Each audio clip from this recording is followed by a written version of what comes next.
team. They're a deeper team, to C's point.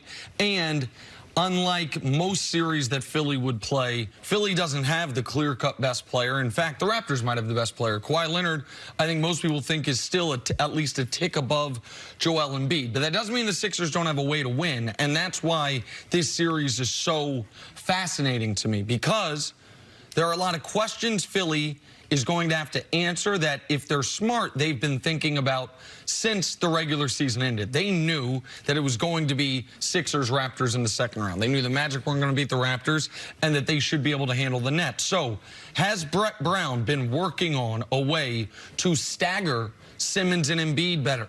Because as we talked about yesterday, Ben Simmons does seem a lot more empowered and a lot better when he's not sharing the court with Joel Embiid. And Joel Embiid doesn't need Ben Simmons out there to go to work.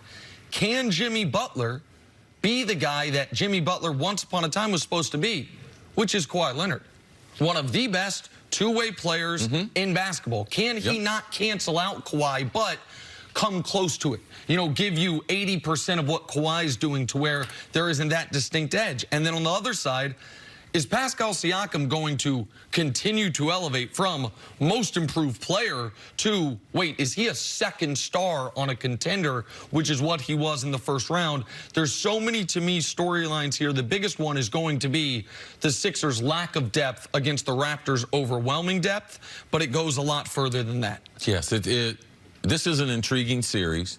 I do believe that Kawhi, probably around the league, he's been more consistent. People would say he's the better player. I would say Kawhi because his overall demeanor and leadership, because I don't think Philadelphia has anyone can match up with him. I mean, he's too physical for their smaller guards, and he shoots the basketball too well. They put Ben Simmons on him. Then who's going to guard the point guard in Kyle Lowry? Right. JJ can't run around with him, so tremendous advantage to the Raptors. I'm going to go with Kawhi because he's my guy.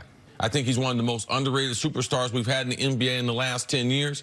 And after going through that skirmish with San Antonio, where he received a lot of criticism as far as being, was he misdiagnosed? Was San Antonio, man, all the reputation that they have, that they've collected through the years? But Kawhi got a lot of criticism. We haven't heard a peep out of Kawhi this year.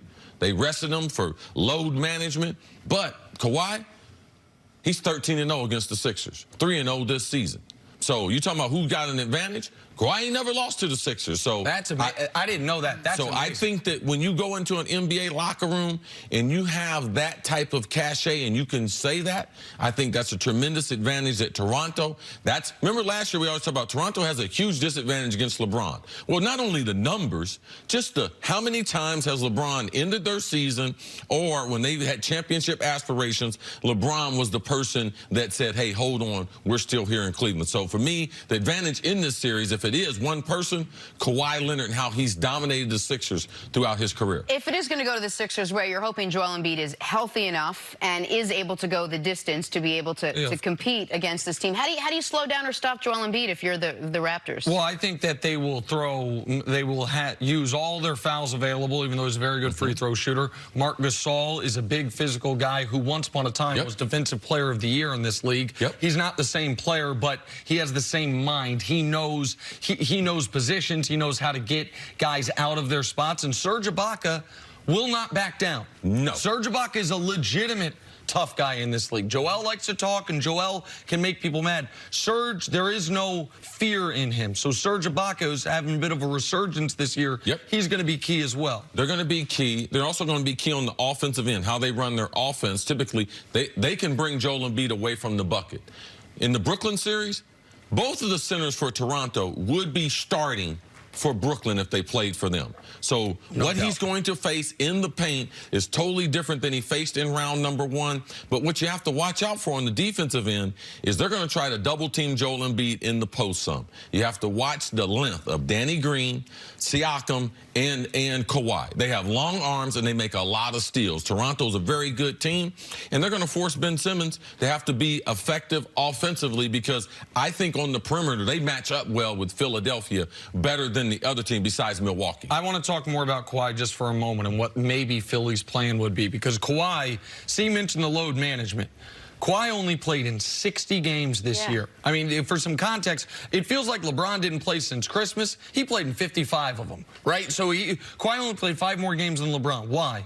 Because they wanted him fully healthy for the postseason, and what they're getting from Kawhi is the best basketball he's ever played. It's forgotten because of who they were playing in the first round. This was the NBA TV series of all NBA TV series, Toronto, Orlando. But Kawhi's giving you 28, 7, and 3 on 56% from the field and 54% from 3. Say that again.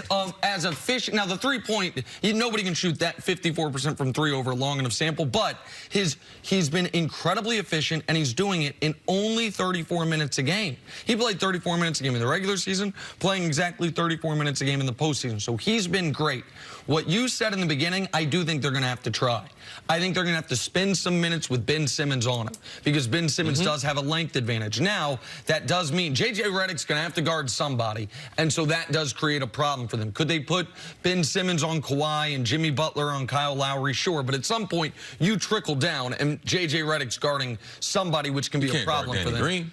Well, he might have to for some minutes, because that would be the only matchup he has unless Lowry is having an off series.